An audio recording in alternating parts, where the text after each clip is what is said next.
Berdiri semua. Kepada Bapak Guru kita, hormat. Selamat pagi, Pak. Ya, selamat pagi. Silakan duduk. Ya, bagaimana kabarnya? Baik, sehat, luar biasa. Yes, yes, yes. Untuk mengawali pembelajaran ini, tentunya kita berserah diri kepada Tuhan dan kita mulai dengan pembelajaran ini. Kita awali berdoa. Siapa yang bisa memimpin kita di dalam doa? Saya, Pak. Baiklah kita bersatu dalam doa. Di dalam nama kami Yesus Kristus, kami berdoa dan mengucap syukur. Haleluya. Amin. Terima kasih. Oke, silakan duduk.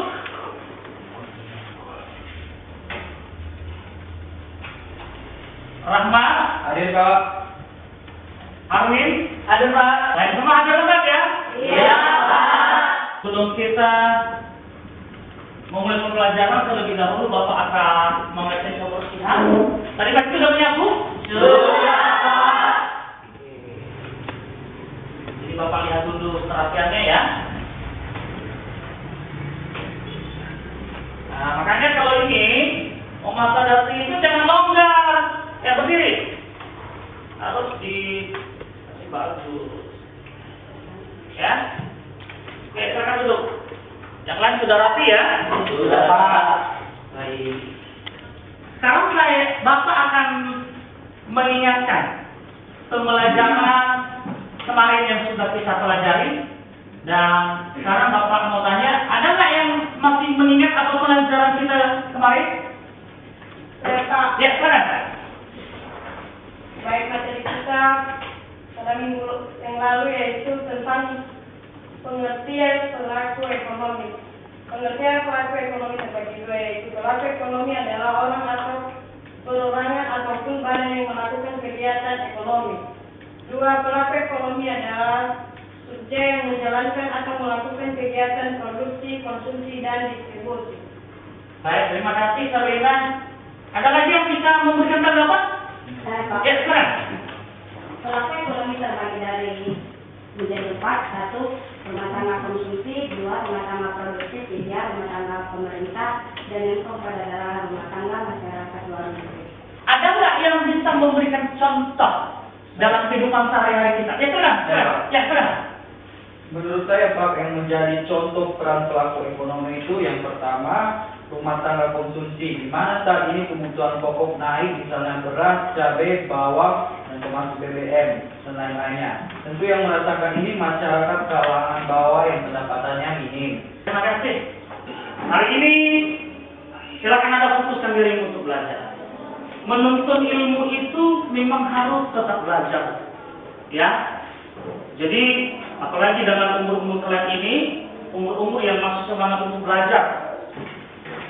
Sebelum kita memasuki materi, terlebih dahulu, kalian harus memahami apa tujuan pembelajaran kita hari ini. Yang pertama, tentu nanti Bapak akan membentuk kelompok. Model pembelajaran kita hari ini adalah problem-based learning. Jelas. Nanti Bapak akan menyediakan video. Kalian nonton video tersebut, simak dengan baik. Tentu di sana kalian bisa ya mengerti apa itu permintaan dan penawaran, menganalisis permintaan dan penawaran, membandingkan hukum permintaan dan hukum penawaran, dan menyiapkan kurva permintaan dan kurva penawaran dengan baik dan benar. Mari kita simak video kasus berikut ini. Sejumlah harga kebutuhan pokok pada suatu siang mengalami kenaikan. Di pasar tradisional Muara Angke, Pluit, Penjaringan, Jakarta Utara, harga telur ayam broiler yang biasanya Rp24.000 per kilo kini menjadi Rp32.000. Bagi pedagang, kenaikan harga telur membuat daya beli masyarakat menjadi berkurang. Bahkan, meski naik, ketersediaan sembako hingga kini masih aman. Tim Liputan, CNN Indonesia.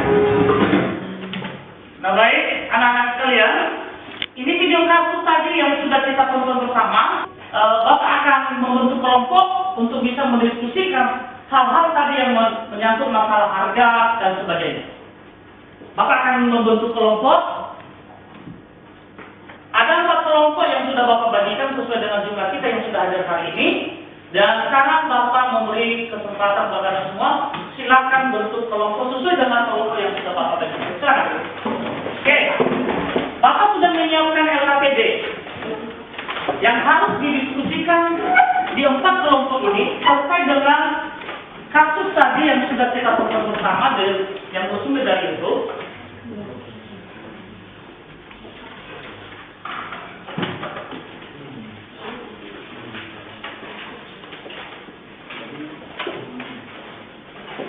Jadi hasil diskusi kalian nanti silakan Anda catat di lembaran ini yang Bapak sudah catat warna biru. Silakan dicatat di sini.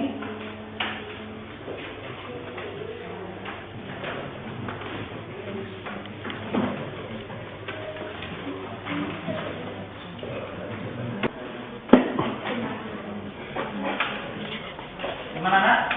Masih kerjakan ya? Jangan kerja dengan baik ya. Ya Pak.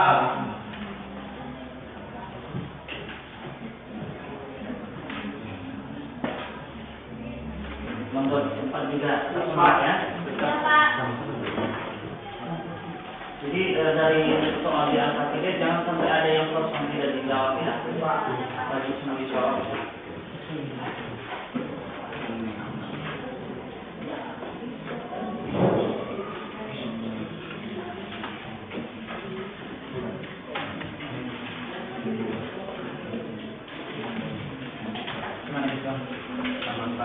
Aman.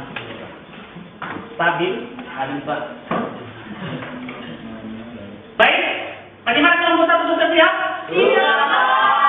Bagaimana kelompok 2 sudah siap? Sudah, Pak. Kelompok 3? Sudah, Pak. Kelompok 4? Sudah Pak.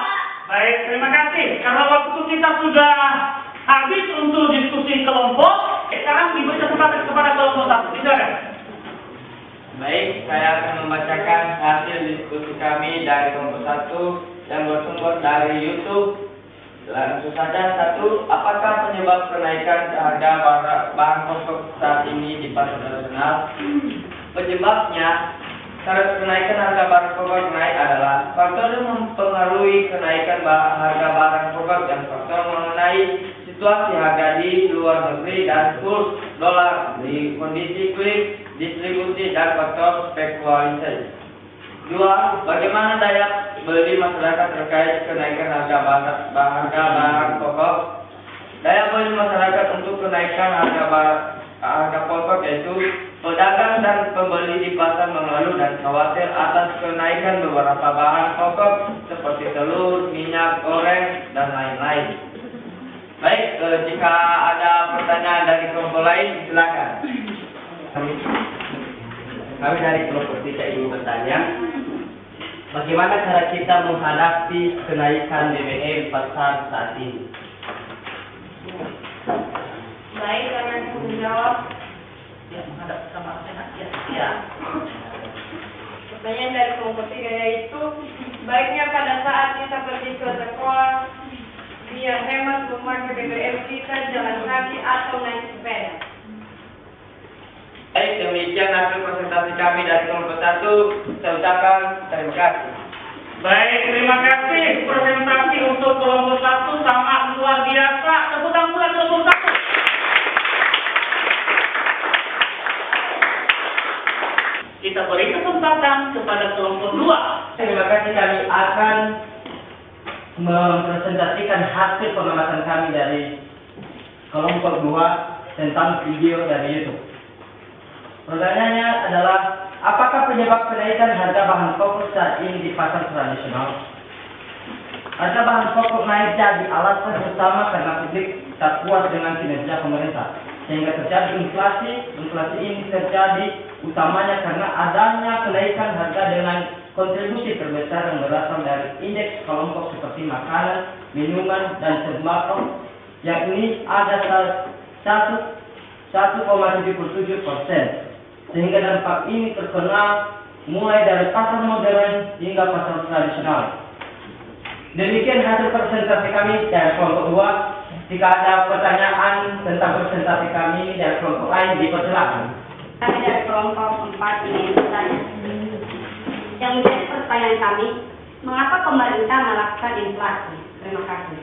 Baik, kami akan menjawab pertanyaan dari kelompok 4. Mengapa pemerintah melakukan inflasi?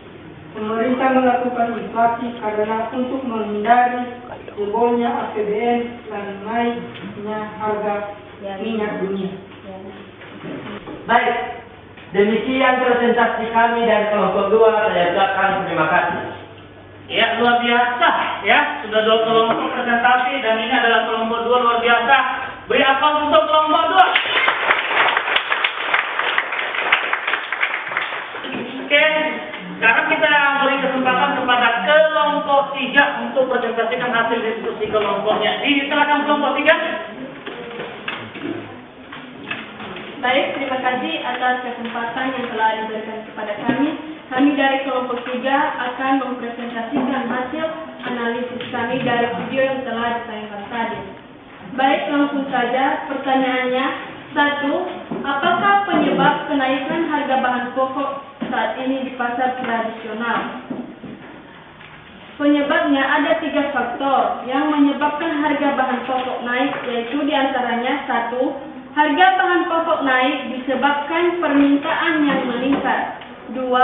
Rantai distribusi yang panjang sebelum sampai kepada konsumen, di mana memungkinkan adanya pelaku usaha yang memainkan harga menjadi tidak wajar. Dan yang ketiga, faktor iklim yang tak menentu yang membuat petani kewalahan untuk memproduksi. Baik, sekian saja pembacaan hasil presentasi kami. Jika ada pertanyaan dari kelompok lain, persilakan. Baik, kami dari kelompok 4 akan bertanya kepada kelompok 3. Apa yang dimaksud dengan inflasi? Baik, kami akan menjawab pertanyaan dari kelompok 4, yaitu apa yang dimaksud dengan inflasi. Inflasi adalah suatu proses meningkatnya harga-harga barang secara umum dan terus menerus seperti kenaikan harga bahan pokok saat ini dan lain-lain, maka disebut inflasi. Dan sekarang kita beri aplaus buat kelompok 3. Kita ekspresi dulu ya. Semangat pagi. Semangat pagi. Semangat pagi. Pagi. Luar biasa semangat. Terpesona tiap buaya. Terpesona.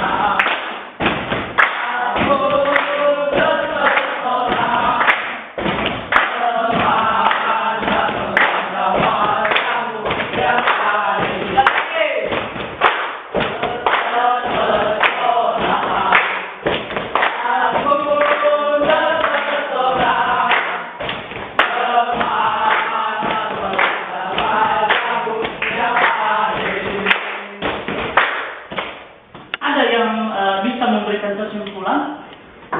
Ya, sekarang. Menurut saya, kesimpulan materi kita hari ini adalah 1. Dalam ekonomi terdapat permintaan atau demand dan penawaran atau supply yang saling bertemu dan membentuk satu titik pertemuan dalam satuan harga dan kuantitas atau jumlah barang. Setiap transaksi perdagangan pasti ada permintaan, penawaran, harga, dan kuantitas yang saling memengaruhi satu sama lain. Baik, sekian saja hasil kesimpulan yang bisa saya sampaikan. Terima kasih.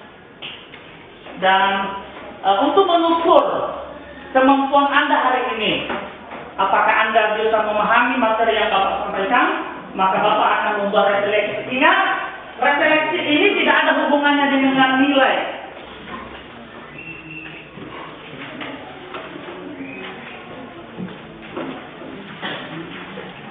Bapak akan memberikan tugas ya. Pak. Tugas silakan dikerjakan. Ya, Pak.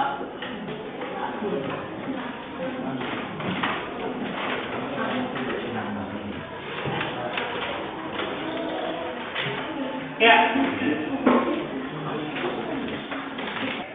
Anak-anak sekalian, Bapak sampaikan bahwa rencana pembelajaran